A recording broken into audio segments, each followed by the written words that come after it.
அதிமுகம் செய்திகள். இன்றைய முக்கிய நிகழ்வுகளை பார்ப்பதற்கு முன்பாக தலைப்புச் செய்திகளை பார்க்கலாம். உடல்நலக்குறைவு காரணமாக ஈரோடு எம்பி கணேசமூர்த்தி காலமானார். மதிமுக பொதுச் செயலாளர் வைகோ மற்றும் பல்வேறு அரசியல் கட்சி தலைவர்கள் இரங்கல். டெல்லி முதல்வர் அரவிந்த் கெஜ்ரிவாலின் அமலாக்கத்துறை காவல் நீட்டிப்பு. குடியரசுத் தலைவர் ஆட்சியை அமல்படுத்த சதி நடப்பதாக அரவிந்த் கெஜ்ரிவால் குற்றச்சாட்டு. தமிழகத்தில் 640 நட்சத்திர பேச்சாளர்களுக்கு அனுமதி. திமுக பட்டியலில் மு.க. ஸ்டாலின், அமைச்சர்கள் துரைமுருகன் பெயர் சேர்ப்பு. மீண்டும் வாதிட அனுமதி கோரி செந்தில் பாலாஜி மனு. அமலாக்கத்துறை பதிலளிக்க நீதிமன்றம் உத்தரவு. விரிவான செய்திகள். உடல்நலக்குறைவு காரணமாக மறைந்த ஈரோடு எம்பி கணேசமூர்த்தியின் உடல் அவரது சொந்த ஊரில் நல்லடக்கம் செய்யப்பட்டது. ஈரோடு எம்பி கணேசமூர்த்தி உடல்நலக்குறைவு காரணமாக கோவையில் தனியார் மருத்துவமனையில் அனுமதிக்கப்பட்ட நிலையில் மாரடைப்பு காரணமாக காலமானார். இதனையடுத்து அவரது உடல் ஈரோடு மாவட்டம் பெருந்துறையில் உள்ள அரசு மருத்துவக் கல்லூரி மருத்துவமனைக்கு கொண்டுவரப்பட்டு பிரேத பரிசோதனை நடைபெற்றது. மருத்துவமனை வளாகத்தில் எம்பி கணேசமூர்த்தியின் உடலுக்கு மதிமுக பொதுச் செயலாளர் வைகோ மாலை அணிவித்து வீர வணக்கம் செலுத்தினார். அதனைத் தொடர்ந்து அமைச்சர் மூர்த்தி, மதிமுக துணை பொதுச் செயலாளர் மல்லை சத்யா, ஈரோடு தொகுதி திமுக வேட்பாளர் பிரகாஷ், முன்னாள் எம்பி சுப்புலட்சுமி, ஜெகதீசன் உட்பட பலரும் வீர வணக்கம் செலுத்தினர். இதனையடுத்து கணேசமூர்த்தி உடலை அவரது சொந்த ஊருக்கு கொண்டு வரப்பட்டது. அப்போது கணேசமூர்த்தி உடலுக்கு கனிமொழி, ஜோதிமணி, EVKS இளங்கோவன் உள்ளிட்ட பலரும் நேரில் அஞ்சலி செலுத்தினர். இதனையடுத்து மறைந்த ஈரோடு எம்பி கணேசமூர்த்தியின் உடல் அவரது சொந்த ஊரில் எரியூட்டப்பட்டது. தமிழகத்தில் ஒன்றிய உள்துறை அமைச்சரும் பாஜக மூத்த தலைவருமான அமித்ஷா 2 நாட்கள் பிரச்சாரம் மேற்கொள்ள உள்ளார். மக்களவைத் தேர்தல் 7 கட்டங்களாக நடைபெறும் நிலையில் ஏப்ரல் 19ஆம் தேதி தமிழகத்தில் ஒரே கட்டமாக தேர்தல் நடைபெற உள்ளது. தமிழ்நாட்டை பொறுத்தவரை திமுக தலைமையில் ஒரு கூட்டணியும், அதிமுக தலைமையில் ஒரு கூட்டணியும், பாரதிய ஜனதா தலைமையில் மற்றொரு கூட்டணியும் இந்த தேர்தலில் களமிறங்கியுள்ளன. நாடாளுமன்ற தேர்தலுக்கான வேட்புமனு தாக்கல் நிறைவடைந்த நிலையில் தலைவர்கள் மாநிலம் முழுவதும் பிரச்சாரம் மேற்கொண்டு வருகின்றனர். இந்நிலையில் பாஜக மற்றும் கூட்டணி கட்சி தலைவர்களை ஆதரித்து ஒன்றிய உள்துறை அமைச்சர் அமித்ஷா தமிழகத்தில் 2 நாட்களாக பிரச்சாரம் மேற்கொள்ள உள்ளார்.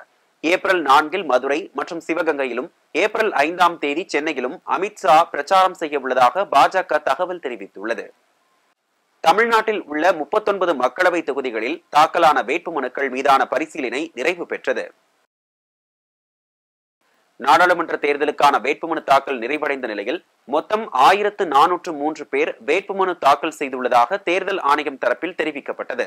வேட்புமனுக்கள் மீது பரிசீலனை அந்தந்த தொகுதிகளுக்கு நியமிக்கப்பட்டுள்ள பொது பார்வையாளர்கள் மேற்பார்வையில் தொகுதிக்கான நியமிக்கப்பட்டுள்ள தேர்தல் நடத்தும் அதிகாரி முன்னிலையில் வேட்புமனுக்கள் பரிசீலனை நடந்தது.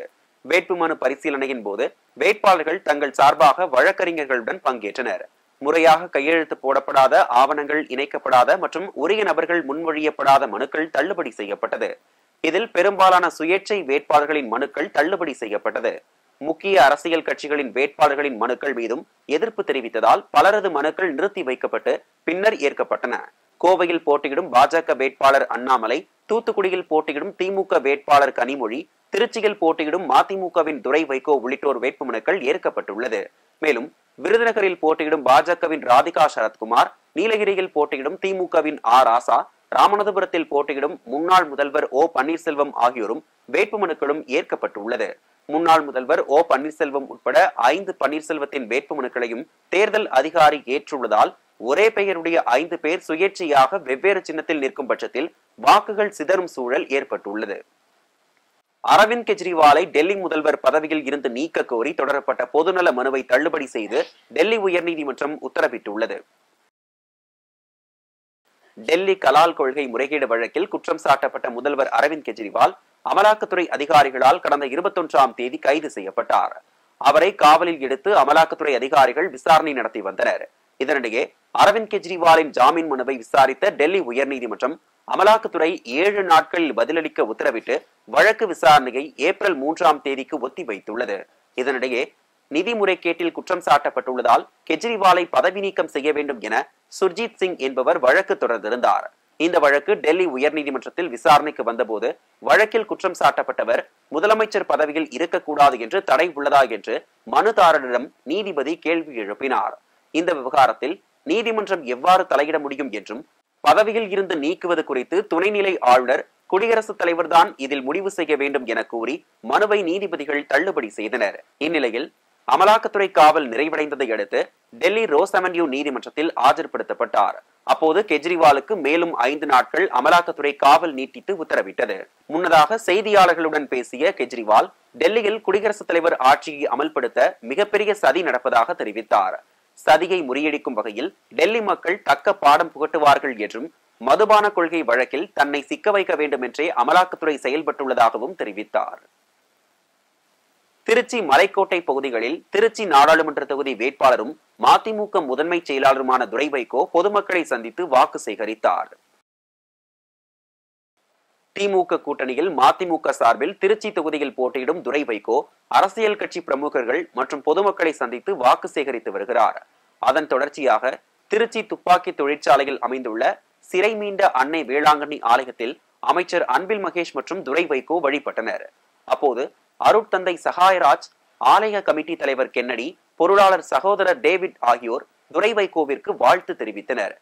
நிகழ்வில் திமுக கிழக்கு மாநகர செயலாளர் மதிவாணன், மதுரை தெற்கு சட்டமன்ற உறுப்பினர் தொகுதி பொறுப்பாளர் புதூர் பூமிநாதன் மற்றும் கழக நிர்வாகிகள் உடனிருந்தனர். அப்போது பேசிய துரை வைகோ அமைச்சர் அன்பில் மகேஷுடன் இணைந்து திருச்சி தொகுதி வளர்ச்சியடைய பாடுபடுவேன் என உறுதியளித்தார். என்னை பொறுத்த வரைக்கும் நான் இந்த ஒரு 4 நாட்கள்ல நான் தெரிஞ்சுக்கிட்டது என்னன்னா, பழைய முன்னாடி மாதிரி கிடையாது ஆர்டினன்ஸ் ஃபேக்டரி. அது வளர்ச்சி இல்லை, முன்னாடி வேலை வாய்ப்புகளும் கிடையாது. அந்த ஆர்டினன்ஸ் ஃபேக்டரியை நம்பி இருக்கிற ஆன்சிலரி இண்டஸ்ட்ரீஸ் ஆங்கிலத்தில் சொல்லுவாங்க, நம்பி இருக்கிற சில பிற தொழிற்சாலைகள், சிறு குறு தொழிற்சாலைகள் கூட இன்னைக்கு நிறைய இழுத்து மூடி இருக்கிறாங்க. எனக்கு அதனால இந்த ஆர்டினன்ஸ் ஃபேக்டரியை பழையபடி அந்த புத்துணர்வு பெற்று மறுபடியும் வளர்ச்சி பாதையில் கொண்டு செல்ல நான் கண்டிப்பாக முயற்சிப்பேன். அதுக்கு அமைச்சர் சகோதரர் மகேஷ் பொய்யாமொழியோடைய ஆதரவுடன் மறுபடியும் இந்த ஆர்டினன்ஸ் ஃபேக்டரியை நல்லபடியாக ஒரு வளர்ச்சியின் பாதைக்கு கொண்டு செல்வதற்கு என்னுடைய முயற்சி கண்டிப்பாக இருக்கும் என்று சொல்லி, அது மட்டுமல்லாது இந்த பகுதியில் இந்த கிராமங்களுக்கு தேவையான என்னென்ன வேண்டுமோ அதை ஏற்கனவே நம்முடைய அமைச்சர் நல்லா பண்ணிட்டு இருக்கிறாரு.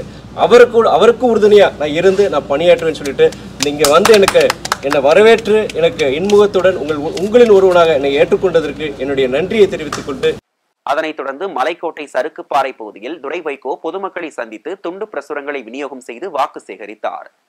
நிகழ்வின் போது மாநகர கழக செயலாளர் மு மதிவாணன், பகுதி கழக செயலாளர் மோகன் மற்றும் கழக நிர்வாகிகள் பலர் உடனிருந்தனர். அமலாக்கத்துறை வழக்கில் இருந்து தன்னை விடுவிக்க கோரி செந்தில் பாலாஜி தொடர்ந்த வழக்கில் அமலாக்கத்துறை பதிலளிக்க சென்னை மாவட்ட 3வது கூடுதல் நீதிமன்றம் உத்தரவிட்டுள்ளது. அமலாக்கத்துறை பதிவு செய்த வழக்கிலிருந்து விடுவிக்க கோரிய மனுவில் மீண்டும் வாதங்களை முன்வைக்க அனுமதிக்க வேண்டும் என முன்னாள் அமைச்சர் செந்தில் பாலாஜி புதிய மனுவை தாக்கல் செய்தார். மனுவில் வழக்கு தொடர்பான சில ஆவணங்களை கோரி நீதிமன்றம் உத்தரவிட்டிருந்தது. அந்த ஆவணங்கள் இன்னும் கிடைக்கவில்லை என்றும் அமலாக்கத்துறை வழக்கில் இருந்து விடுவிக்க கோரிய மனு மீது மீண்டும் வாதங்களை முன்வைக்க அனுமதிக்க வேண்டும் எனவும் கோரிக்கை விடுக்கப்பட்டது. வாதிட அனுமதிக்கவில்லை என்றால் தனக்கு ஈடு செய்ய முடியாத இழப்பு ஏற்படும் என்று கூறினார். இந்த மனு சென்னை மாவட்ட முதன்மை நீதிமன்றத்தில் நீதிபதி அல்லி முன்பு விசாரணைக்கு வர இருந்த நிலையில் நீதிபதி அல்லி விடுப்பு காரணமாக சென்னை மாவட்ட 3வது கூடுதல் நீதிமன்ற நீதிபதி ஆனந்த் முன்பு விசாரணைக்கு வந்தது. அப்போது செந்தில் பாலாஜியின் மனு தொடர்பாக அமலாக்கத்துறை பதிலளிக்க சென்னை மாவட்ட 3வது கூடுதல் நீதிமன்ற நீதிபதி உத்தரவிட்டார். மேலும் வழக்கு விசாரணை ஏப்ரல் 4ஆம் தேதிக்கு தள்ளி வைக்கப்பட்டுள்ளது. தமிழகத்தில் 29 கட்சிகளைச் சேர்ந்த 640 நட்சத்திர பேச்சாளர்களுக்கு தேர்தல் ஆணையம் அனுமதி வழங்கியுள்ளது. மக்களவைத் தேர்தல் முதற்கட்ட வாக்குப்பதிவில் தமிழகத்துக்கு தேர்தல் நடைபெற உள்ள நிலையில் அரசியல் கட்சிகளின் தலைவர்கள் பிரச்சாரத்துக்கு ஈடுபட்டு வருகின்றனர். தேர்தல் பிரச்சாரத்துக்காக அரசியல் கட்சிகள் அளிக்கும் நட்சத்திர பேச்சாளர்களின் பட்டியலை தேர்தல் ஆணையம் அங்கீகரித்து வருகின்றது. தமிழகத்தில் திமுக, பாஜக உள்ளிட்ட கட்சிகள் தங்கள் கட்சிகளின் 40 நட்சத்திர பேச்சாளர்கள் பட்டியலை தேர்தல் ஆணையத்திடம் வழங்கி ஒப்புதல் பெற்றுள்ளது. அதன்படி திமுக தலைவரும் தமிழக முதல்வருமான மு.க. ஸ்டாலின், அமைச்சர்கள் துரைமுருகன், உதயநிதி ஸ்டாலின், மாநிலங்களவை எம்பி திருச்சி சிவா உள்ளிட்டோரின் பெயர் இடம்பெற்றுள்ளது. பாஜகவின் நட்சத்திர பேச்சாளர்கள் பட்டியலில் பிரதமர் மோடி, உள்துறை அமைச்சர் அமித்ஷா, கட்சியின் தேசிய தலைவர் நட்டா, யோகி ஆதித்யநாத் உள்ளிட்டோரின் பெயர்கள் இடம்பெற்றுள்ளது. மேலும் கூட்டணி கட்சிகளின் தலைவர்கள் ஓ பன்னீர்செல்வம், டிடிவி தினகரன், ராமதாஸ், அன்புமணி ராமதாஸ் உள்ளிட்டோரின் பெயரும் இடம்பெற்றுள்ளது. வீழட்டும் பாசிசம், வெல்லட்டும் ஜனநாயகம், ஒன்றியத்திலும் அமையட்டும் திராவிட மாடல் அரசு என்ற புத்தகத்தை முதலமைச்சர் மு.க. ஸ்டாலின் வெளியிட்டார். வீழட்டும் பாசிசம், வெல்லட்டும் ஜனநாயகம், ஒன்றியத்திலும் அமையட்டும் திராவிட மாடல் அரசு என்ற தலைப்பில் பல்வேறு ஆளுமைகள் எழுதியுள்ள கட்டுரைகளை தொகுத்து பீட்டர் அல்போன்ஸ் தயாரித்துள்ள புத்தகத்தை முதலமைச்சர் மு.க.ஸ்டாலின் வெளியிட்டார். புத்தகத்தின் பிரதிநிதிகளை அமைச்சர் துரைமுருகன், பேராசிரியர் ஜவாஹிருல்லா, ஆலந்தூர் பாரதி, கான்ஸ்டன்டைன் ரவீந்திரன் உள்ளிட்டோர் பெற்றுக் கொண்டனர். தமிழகத்தில் திமுக, அதிமுக மற்றும் பாஜக வேட்பாளர்கள் தேர்தல் பிரச்சாரத்தில் ஈடுபட்டனர். கரூர் வெங்கமேடு அண்ணா சிலை அருகில் இந்தியா கூட்டணி காங்கிரஸ் கட்சி வேட்பாளர் ஜோதிமணியை ஆதரித்து திமுக துணை பொதுச் செயலாளர் கனிமொழி திறந்த வேனில் நின்றபடி பிரச்சாரம் மேற்கொண்டு பொதுமக்களிடம் வாக்கு சேகரித்தார். திமுக தலைமையிலான கூட்டணியில் மதுரை மக்களவை தொகுதியில் போட்டியிடும் மார்க்சிஸ்ட் கம்யூனிஸ்ட் வேட்பாளர் சு வெங்கடேசன் மதுரை பைபாஸ் சாலை பகுதியில் இருக்கக்கூடிய SS காலனியில் தேர்தல் பிரச்சாரத்தில் ஈடுபட்டார். விழுப்புரம் நாடாளுமன்ற தொகுதி விசிக வேட்பாளர் துரை ரவிக்குமாரை ஆதரித்து விடுதலை சிறுத்தைகள் கட்சியின் தலைவர் தொல் திருமாவளவன் பிரச்சாரத்தில் ஈடுபட்டார். பிரச்சாரத்தின் போது உயர்கல்வித்துறை அமைச்சர் பொன்முடி, முன்னாள் நாடாளுமன்ற உறுப்பினர் பொன் கௌதம சிகாமணி, சட்டமன்ற உறுப்பினர்கள் புகழேந்தி, லட்சுமணன் மற்றும் கூட்டணி கட்சியின் நிர்வாகிகள் பலர் கலந்து கொண்டனர். ஜூலை 13ஆம் தேதி முதல்நிலை எழுத்துத் தேர்வு நடத்தப்படும் என தேர்வாணையம் அறிவித்துள்ளது. நடப்பாண்டுக்கான TNPSC குரூப் 1 தேர்வுக்கான தேதி அறிவிக்கப்பட்டுள்ளது. 90 பணியிடங்களை நிரப்புவதற்காக நடத்தப்படும் இந்த தேர்வுக்கு அடுத்த மாதம் 27ஆம் தேதி வரை ஆன்லைன் வழியாக விண்ணப்பிக்கலாம் என அறிவிக்கப்பட்டுள்ளது. முதல்நிலை தேர்வு வரும் ஜூலை மாதம் 13ஆம் தேதி நடைபெறும் என அறிவிக்கப்பட்டுள்ளது. தேர்தல் சின்னம் விவகாரத்தில் பிரதமர் சொல்வதை தேர்தல் ஆணையம் கேட்பதாக தமிழ்நாடு காங்கிரஸ் கமிட்டி தலைவர் செல்வ பெருந்தகை தெரிவித்துள்ளார். சென்னையில் செய்தியாளர்களை சந்தித்த செல்வ பெருந்தகை கை சின்னம் ஆட்சிக்கு வர வேண்டும் என G.K. வாசன் விரும்புவதாக தெரிவித்தார். தேர்தல் ஆணையம் முன்னாடியெல்லாம் தேர்தல் ஆணையம் என்பது சுதந்திரமாக செயல்பட்டு இருந்தது. ஆனால் தேர்தல் ஆணையம் மோடிஜி என்ன சொல்றாரோ அதை செஞ்சிட்டு இருக்கு. இப்போ நான் ஏற்கனவே சொன்னேன், தேர்தல் அறிவிப்பதற்கு தேதி அறிவிப்பதற்கு முன்னாடி 5 முறை தமிழ்நாட்டிற்கு 10 நாட்களில் சென்றிருக்கிறார். அவருக்கு எப்படி தெரியும் ஃபர்ஸ்ட் ஃபேஸ் எலெக்ஷன் முதல் கட்ட தேர்தல் தமிழ்நாட்டில் வரும் எப்படி தெரியும்? அப்ப தேர்தல் ஆணையத்திற்கு மோடிஜி எழுதி கொடுக்கிறார், அதை தேர்தல் ஆணையம் அறிவிக்கிறது.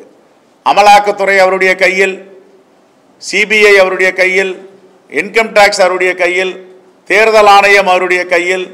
முன்னாடி எல்லாம் வங்கிகள் இல்லாமல் இருந்தது, இப்போ பாரத ஸ்டேட் வங்கியும் அவர் கையில். எல்லாத்தையும் அவர் கையில் வச்சு அவங்கள நம்பி தான் தேர்தலில் நிற்கிறாரு. இந்தியா கூட்டணி மக்களை நம்பி தேர்தல் நிற்கிறது. தொடர்ந்து பேசிய செல்வ பெருந்தகை மதிமுக நாடாளுமன்ற உறுப்பினர் கணேசமூர்த்தி மறைவிற்கு இரங்கல் தெரிவித்தார்.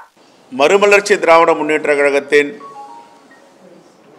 நாடாளுமன்ற உறுப்பினர் திரு கணேசமூர்த்தி மறைவு அவர்களுக்கு காங்கிரஸ் பேரியக்கம் தன்னுடைய இரங்கலை தெரிவித்துக் கொள்கிறது. பல்வேறு மாவட்டங்களில் நடைபெற்ற நிகழ்வுகளை களத்தில் மதிமுகம் பகுதியில் தற்போது பார்க்கலாம்.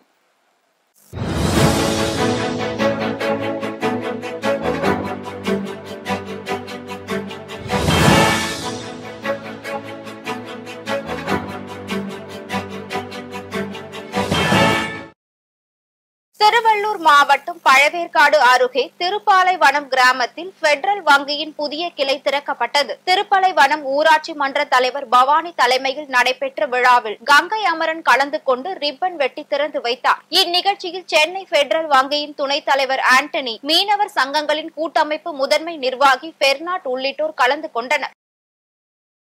இந்திய நாடாளுமன்ற தேர்தலை ஒட்டி தமிழ்நாட்டில் முதல் கட்டமாக வருகிற ஏப்ரல் 19ஆம் தேதி வாக்குப்பதிவு நடைபெறுகிறது. இந்த தேர்தலில் போட்டியிடும் வேட்பாளர்கள் தங்களது வேட்பு மனுவை தாக்கல் செய்திருந்தனர். சிதம்பரம் நாடாளுமன்ற தொகுதியில் 22 வேட்பாளர்கள் 27 மனுக்களை தாக்கல் செய்திருந்தனர். இதனை அடுத்து அரியலூர் மாவட்ட ஆட்சியர் அலுவலகத்தில் சிதம்பரம் தேர்தல் நடத்தும் அலுவலரும் அரியலூர் மாவட்ட ஆட்சியருமான ஆனிமேரி ஸ்வர்ணா தலைமையில் வேட்பு மனுக்கள் பரிசீலனை நடைபெற்றது. இதில் அங்கீகரிக்கப்பட்ட மற்றும் பதிவு செய்யப்பட்ட கட்சிகளின் வேட்பாளர்களின் மனுக்கள் அனைத்தும் ஏற்றுக்கொள்ளப்பட்டது. வேலூர் மாவட்டம் சத்துவாச்சாரியில் உள்ள மாவட்ட ஆட்சியர் அலுவலகத்தில் மாவட்ட ஆட்சியரும் தேர்தல் அலுவலருமான சுப்புலட்சுமி மற்றும் பொது பார்வையாளர் ரூபேஷ் குமார் ஆகியோர்கள் முன்னிலையில் வேட்பாளர்களின் வேட்பு மனுக்கள் பரிசீலனை நடைபெற்றது. இதில் திமுகவின் கதிரானந்த், அதிமுகவின் பசுபதி, பாஜக AC சண்முகம் மற்றும் சுயேட்சை வேட்பாளர் மன்சூர் அலிகான் மற்றும் நாம் தமிழர் கட்சி ஆகியோர்களின் வேட்பு மனுக்கள் ஏற்கப்பட்டது.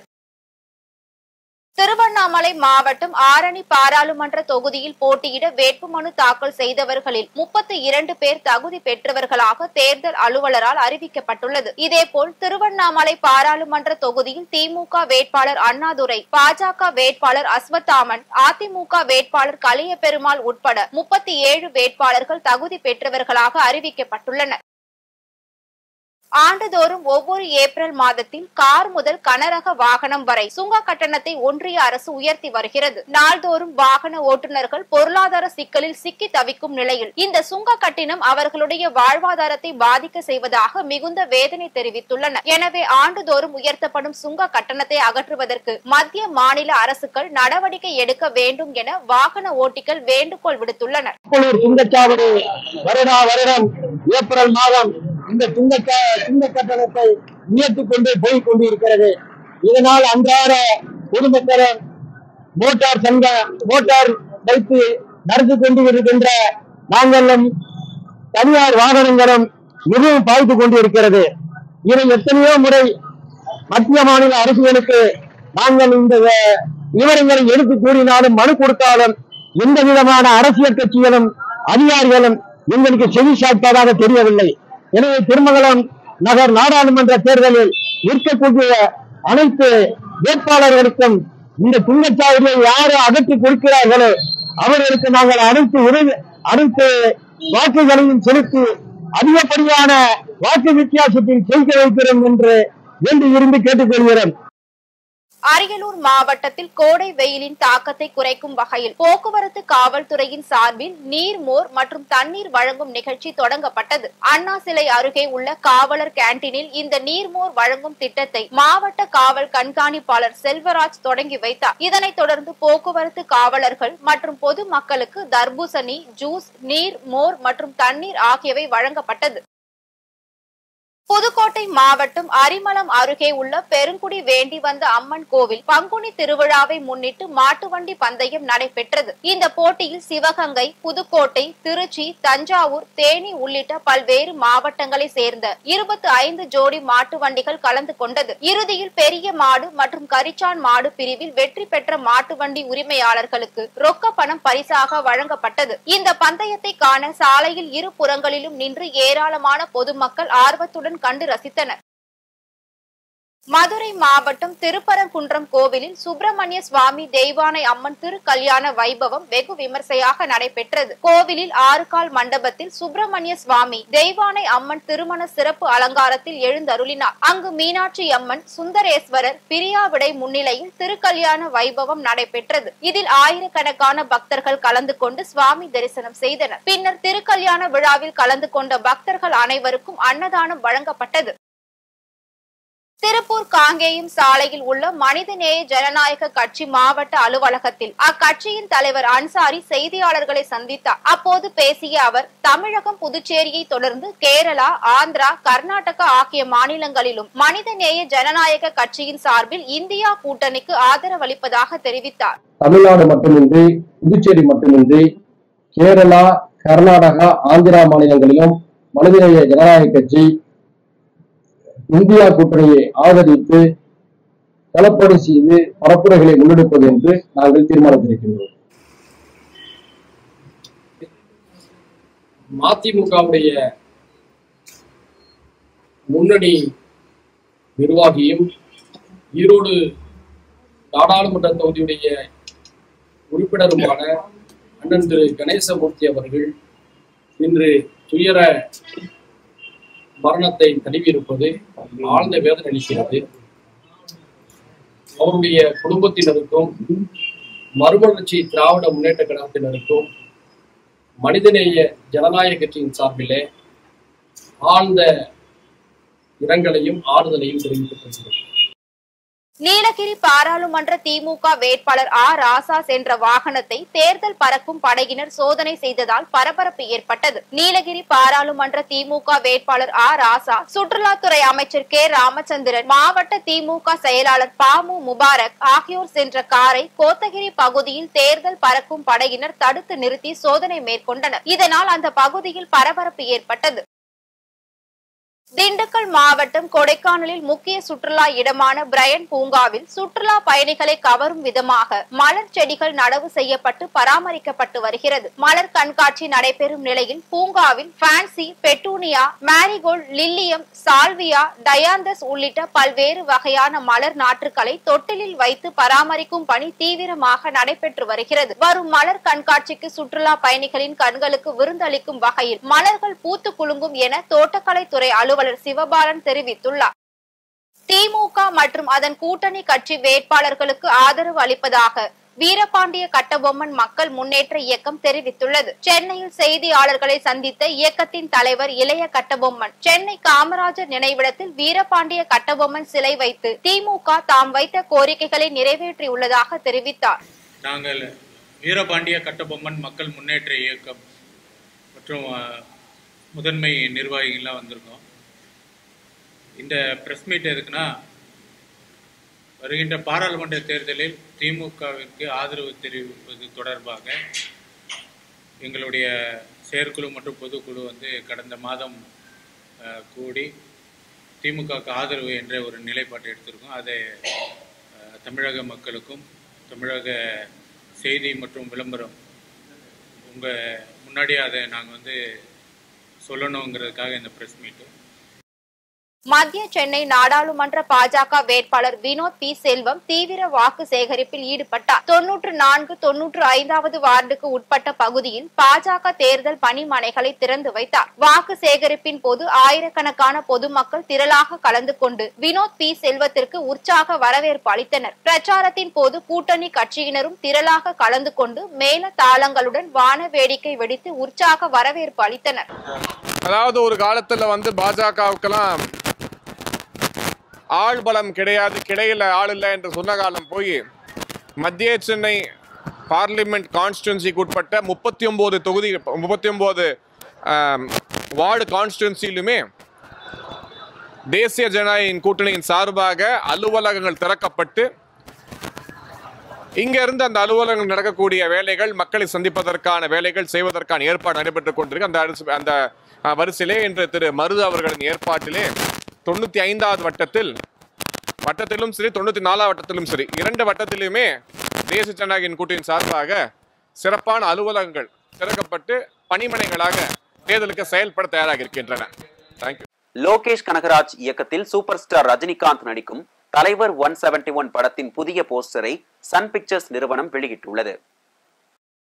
தற்போது டிஜே ஞானவேல் இயக்கத்தில் வேட்டையின் படத்தில் நடித்து வரும் ரஜினிகாந்தின் படப்பிடிப்பு இம்மாத இறுதியில் அல்லது அடுத்த மாத துவக்கத்தில் நிறைவடைய உள்ளதாக கூறப்பட்டுள்ளது. இப்படத்தை தொடர்ந்து அடுத்ததாக லோகேஷ் கனகராஜ் இயக்கத்தில் தலைவர் 171 படத்தில் இணைய உள்ளார். படத்தின் படப்பிடிப்பு விரைவில் துவங்க உள்ளதாக அறிவிக்கப்பட்டுள்ள நிலையில் லோகேஷ் கனகராஜ் இயக்கத்தில் சூப்பர் ஸ்டார் ரஜினிகாந்த் நடிக்கும் தலைவர் 171 படத்தின் புதிய போஸ்டரை சன் பிக்சர்ஸ் நிறுவனம் வெளியிட்டுள்ளது. அமெரிக்காவில் சரக்கு கப்பல் மோதி பாலம் உடைந்து விழுந்ததில் மேலும் 2 பேரின் உடல்கள் கிடைத்துள்ள நிலையில் விபத்தில் உயிரிழந்தவர்களின் எண்ணிக்கை 8ஆக உயர்ந்துள்ளது.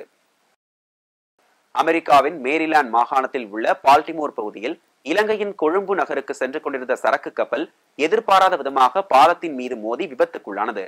இந்த விபத்தில் 2.6 கிலோமீட்டர் நீளம் கொண்ட பாலத்தின் ஒரு பகுதி இடிந்து விழுந்தது. விபத்தில் பாலத்தில் சென்று கொண்டிருந்த ஏராளமான கார்கள் ஆற்றுக்குள் விழுந்தன. பாலத்தின் மீது மோதிய வேகத்தில் கப்பல் தீப்பிடித்து நீரில் மூழ்கியது. நீரில் மூழ்கியவரின் உடல்களை மீட்கும் பணி தொடர்ந்து தீவிரமாக நடந்து வருகிறது. இந்த விபத்தில் 6 பேர் உயிரிழந்த நிலையில் மீட்பு பணி தொடர்ந்து நடைபெற்று வந்தது. இந்நிலையில் 25 கிலோமீட்டர் அடி ஆழத்தில் கனரக வாகனத்தில் இருந்து 2 பேரின் உடல்கள் மீட்கப்பட்டுள்ளன. இதனால் விபத்தில் இறந்தவர்களின் எண்ணிக்கை 8ஆக அதிகரித்துள்ளது. விபத்து நேரிட்ட போது சீரமைப்பு பணியில் ஈடுபட்டிருந்த 4 தொழிலாளர்களை தேடி வருகின்றனர். மீண்டும் தலைப்புச் செய்திகள். உடல்நலக்குறைவு காரணமாக ஈரோடு எம்பி கணேசமூர்த்தி காலமானார். மதிமுக பொதுச் செயலாளர் வைகோ மற்றும் பல்வேறு அரசியல் கட்சி தலைவர்கள் இரங்கல். டெல்லி முதல்வர் அரவிந்த் கெஜ்ரிவாலின் அமலாக்கத்துறை காவல் நீட்டிப்பு. குடியரசுத் தலைவர் ஆட்சியை அமல்படுத்த சதி நடப்பதாக அரவிந்த் கெஜ்ரிவால் குற்றச்சாட்டு. தமிழகத்தில் 640 நட்சத்திர பேச்சாளர்களுக்கு அனுமதி. திமுக பட்டியலில் மு.க. ஸ்டாலின், அமைச்சர்கள் துரைமுருகன் பெயர் சேர்ப்பு. மீண்டும் வாதிட அனுமதி கோரி செந்தில் பாலாஜி மனு.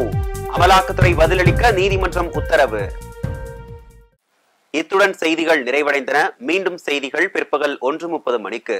மேலும் செய்திகளை தெரிந்து கொள்ள மதிமுகம் பிரைம் யூடியூப் தளத்தில் இணைந்திருங்கள்.